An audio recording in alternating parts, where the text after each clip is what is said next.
Bonjour à tous, j'espère que vous allez excellemment bien. Aujourd'hui, on se retrouve pour parler cyclisme, pour faire la présentation de l'équipe DSM, qui est en fait l'ancienne équipe Sunweb, qui s'appelle désormais donc Team DSM, donc qui est le nouveau nom plutôt de l'équipe Sunweb. Équipe qui a fait une grande saison 2020. On verra bien entendu l'effectif de cette équipe. On verra les coureurs à suivre. Et puis les transferts avec un changement qui s'est produit hier. C'est-à-dire, je tourne cette vidéo le 6 janvier. Je pense qu'elle apparaîtra pour vous le 20 janvier, voire même plus tard. Et il y a eu un changement de dernière minute qui a été le départ. Je vais vous le dire d'ores et déjà. Le départ de Marc Hirschi qui a quitté cette équipe alors que normalement le contrat courait encore pour un an, bien un an, et donc a décidé d'aller, alors peut-être chez UAE selon les rumeurs, mais on en reparlera peut-être plus tard quand je ferai cette équipe dans les effectifs 2021. On commence donc par la saison 2020 de l'équipe DSM qui s'appelait à ce moment-là la team Sunweb, qui a fait une très très belle année. Je vais juste revenir sur les 16 victoires de la saison 2020 avec Jane Lay sur le Herald Sun Tour et sur le Giro d'Italie. Nous avons eu également Casper Pedersen sur Paris Tour, Krag Andersen sur le Tour de France, mais également le Big Band Tour, Marc Hirschi sur la Flèche Wallonne, Nick Oden sur le Tour de Slovaquie.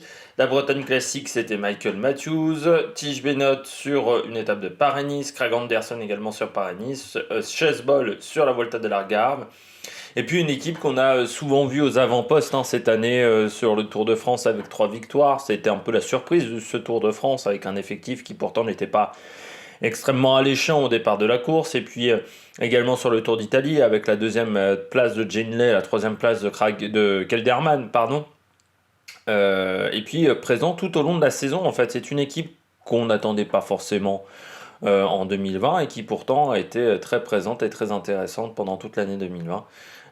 C'est pour moi l'équipe un peu révélation de l'année parce que un peu surprise plutôt parce qu'entre l'effectif qui a été annoncé en début de saison et les résultats que nous avons eus en fin de saison, je peux vous dire que ça a été plutôt vraiment une surprise parce qu'on ne s'attendait pas à ce qu'un Jay Lay soit sur le podium du Tour d'Italie ou qu'un Marc Hirschi soit aussi performant. Ou même Jenley, donc où Krag Andersen gagne autant de courses. Donc ça a été plutôt une très très belle année pour cette équipe, beaucoup de victoires en World Tour et donc des bons résultats. En termes de classement, même, vous savez, de toutes les équipes qui ont gagné des courses en World Tour, c'est une équipe qui est à égalité avec la Mitchelton, donc qui est 9e, voilà, avec la Mitchelton Scott. C'est une équipe qui a fait plus de podiums même et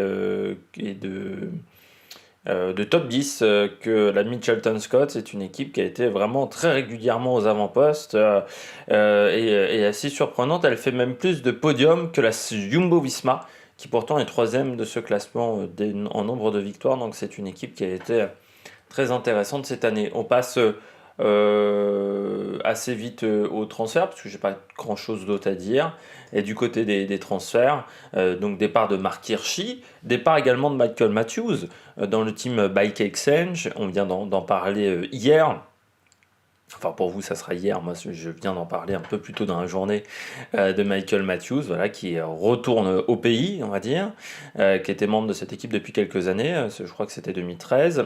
Wilco Kelderman également, qui rejoint la Bora, coureur qui a apporté des bons résultats. Samoumen qui rejoint la Jumbo. Alors Samoumen chez Sunweb, ça a quand même été un petit peu décevant ces dernières années. C'est un coureur qu'on attendait un peu plus haut par rapport à ses résultats chez les jeunes. Donc on verra comment il s'acclimatera du côté de la Jumbo. Et puis Robert Power qui rejoint le team QBK Assos, qui est un kit, je rappelle, qui est l'ancien team Dimension Data, qui est une équipe voilà, qui est un petit peu en difficulté financièrement, quoi, qui a eu du mal à se faire. Voilà. Je rappelle, c'est quand même un mec qui avait gagné le Tour de l'Ain en 2016, donc très jeune, et qui depuis a un petit peu du mal à avoir de très très bons résultats.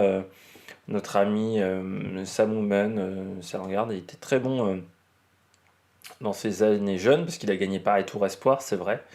Euh, mais il avait fait quatrième du Tour de l'Avenir et gagné par les Tours Espoir, donc ce qui est quand même assez surprenant quand vous voyez les palmarès.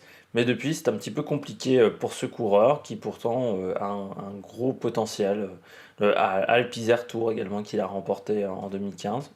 Ça fait depuis 4-5 ans qu'on a, enfin surtout chez Jumbo, chez Sunweb pardon, où il n'a pas été forcément très performant, on l'attendait un peu mieux. Du côté des arrivées chez DSM, alors nous avons Kevin Varmarke qui vient de Team Axeon, team qui a formé bon nombre de grands talents, dont le vainqueur du dernier Giro. Niklas Merkel, qui vient de l'équipe de développement. Leknesund, qui vient de l'équipe Uno X, donc est une équipe norvégienne. Marco Brenner, allemand. Et puis nous avons également l'arrivée de deux coureurs français. D'un côté, donc Romain Combo de Nippo Delco One Provence, coureur qui a passé toute sa carrière dans des équipes de deuxième, troisième division, qui là se voit offrir l'opportunité d'aller dans une équipe de World Tour, ce qui est très intéressant. Euh, voilà, coureur qui a fait deuxième du Grand Prix cyclisme marseillaise, quatrième du Tour de Vendée en 2017, quatrième du Tour du Doubs en 2015, cinquième du Tour du Limousin cette année, enfin en 2020, quatrième du circuit cycliste des Pays de la Loire. Donc Trofeo Laguela, 7e, 5e d'un Paris-Camembert. Donc c'est quelqu'un qui est très présent sur les courses françaises, qui a toujours été très bien placé à la Coupe de France. Par exemple, c'est quelqu'un qui fait régulièrement des top 10. Top 10, top 5. Et aujourd'hui, on le voit arriver dans un World Tour à 29 ans. Donc ça montre que voilà, vous pouvez rester quelques années en 3e division, 2e division, et un jour, on peut vous offrir l'opportunité.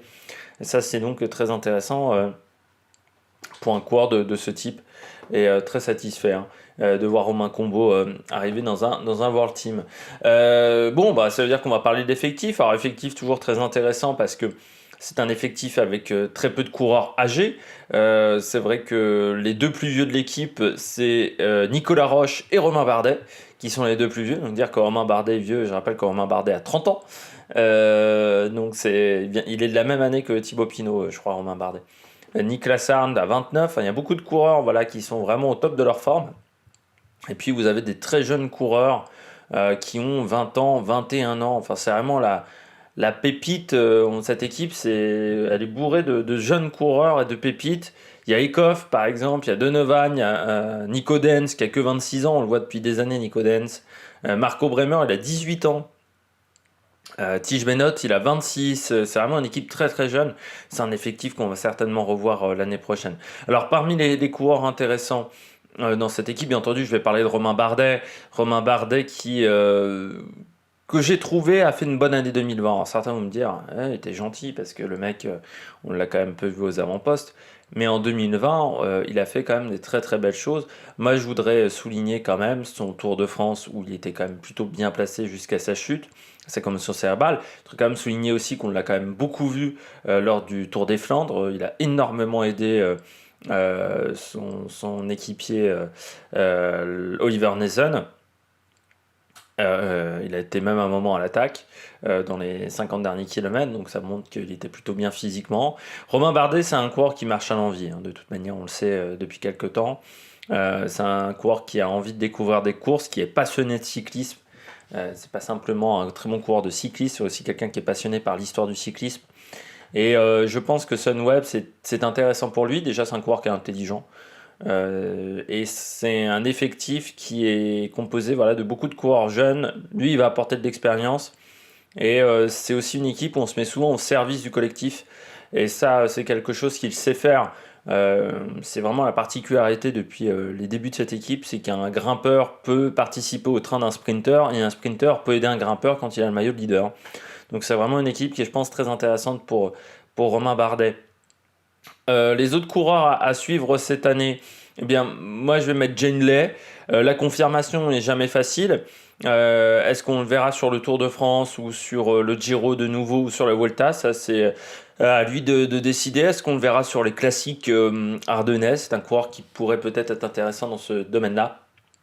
Enfin, c'est un coureur qui m'a vraiment étonné sur le Giro. Il a été très très performant et très intéressant, je trouve. Et il ne va pas manquer grand-chose au final pour battre euh, pour battre le coureur qui a remporté le Giro, pour battre le coureur d'Ineos, voilà, le Britannique d'Ineos, Guggenhardt, mais il a fait vraiment du très bon travail. Moi, je voudrais également... j'avais oublié Chadaga dans les coureurs qui ont plus de 30 ans dans cette équipe. Non, il est troisième des plus vieux, c'est Chadaga à 32. Je voudrais parler de Kragh Andersen, Søren Kragh Andersen, qu'on a quand même beaucoup vu en 2020, qui est un coureur qui pour moi peut gagner un Paris-Roubaix. Il en a la capacité, c'est un très bon coureur parce que c'est un coureur puissant et en même temps avec pas mal de pointes de vitesse.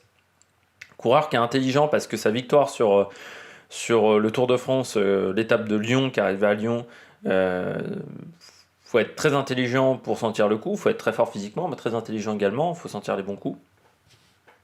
Donc ça, c'est un coureur qui m'intéresse. En plus, c'est une équipe qui s'est toujours plutôt bien comportée sur les classiques flandriennes. Hein. Vous avez des Tige Benoît en plus, même Niklas Arndt quelquefois était sur ces classiques-là. Nico Dens, voilà, c'est une équipe qui est habituée à faire ce genre de choses. Et puis, parmi les coureurs, il y a Max Kanter, qui est un jeune coureur allemand de 23 ans, mais qui, je trouve, est bourré de talent. Et puis, Sutterling, qu'on a peu vu l'année dernière, et moi je l'attendais énormément, parce que je pense que c'est un coureur qui est en capacité de faire des très très belles choses. C'est vrai qu'il a été pas mal emmerdé du côté de la Movistar parce qu'il jouait le rôle d'équipier et je pense qu'il est capable de faire de très très belles choses. Et c'est vrai que je rappelle que Max Kanter, quand même, 2 fois troisième d'étape sur la Vuelta, 2 victoires sur l'Olympiens Tour en 2018. Il avait fini deuxième d'étape sur le Tour de l'Avenir en 2018, septième des championnats du monde U23 en 2017. Donc c'est un coureur très bon sprinter, très, très performant aussi. Et coureur qu'il va falloir suivre, je pense, cette année. Max Kanter, 23-24 ans pour les sprinters. C'est un petit peu l'âge où on commence à être pas mal. Bon, j'espère que vous avez aimé la présentation de cette équipe. Nous, j'ai oublié de parler de Casper Pedersen, je vais le faire rapidement. Casper Pedersen, aussi très très bon coureur, qu'on a vu sur la Vuelta, qu'on a vu, si, il a fait la Vuelta, Pedersen. J'ai un doute là d'un coup. Non, il n'a pas fait la Vuelta. Il a fait quelle course, Pedersen? Il a gagné quelle course l'année dernière? Ouais, Paris-Tour, pardon. La Vuelta. C'est Paris-Tour, qui est un coureur aussi assez intéressant, même si j'ai trouvé cette année au niveau des sprints que c'était pas très performant, qu'il était capable de faire mieux. C'est un coureur qui vient de l'équipe Aqua Blue, hein, qui n'avait pas duré très longtemps. C'était une équipe très intéressante. Bon, j'espère que vous avez aimé cette vidéo. Si vous avez aimé cette vidéo, n'hésitez pas à réagir dans les commentaires, n'hésitez pas à vous abonner à la chaîne également, n'hésitez pas à mettre un pouce bleu, n'hésitez pas à mettre la petite cloche également à côté de l'abonnement. Comme ça, vous êtes au courant des dernières vidéos qui sortent sur la chaîne.